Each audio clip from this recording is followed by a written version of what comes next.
I grew up in violence, abuse. My parents were world-class discouragers. I had no hope or plan or purpose, value. And I pretty much went through my first 19 years in that state. I was waiting to die. I was a walking dead man.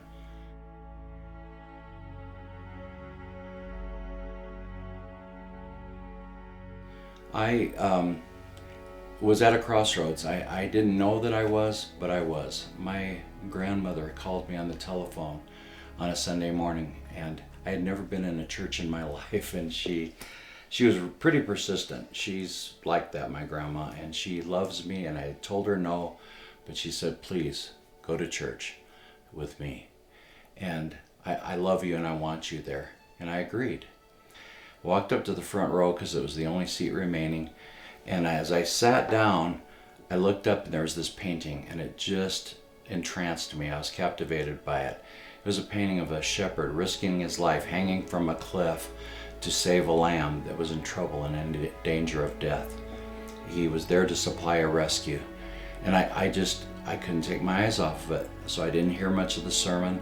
But toward the end of the sermon, the pastor started talking about rescue, and he started talking about the need to be rescued from death and saved from despair, and wondered if anybody needed that in their life, and if they did, to raise their hand. So I raised my hand, kind of involuntary. I don't know why. I would have never normally done that. I wasn't pursuing God. To me, God and Jesus were just parts of swear words. And so for me to respond to that was extraordinary in my life. And so then he wanted to know, he came down to talk to me, and he wanted to know if I wanted to change my life right then and receive Jesus and have him help me. And I said yes. Again, something I could have never predicted. And my life changed. And I was so excited about that. And I went into my life in a totally different direction.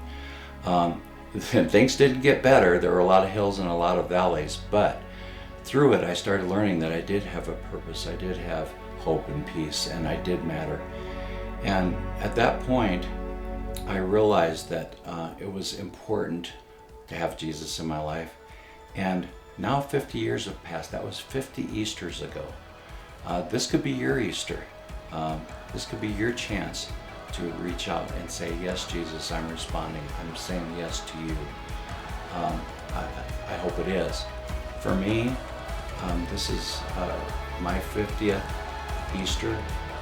Jesus rose from the dead on an Easter morning, and so did I.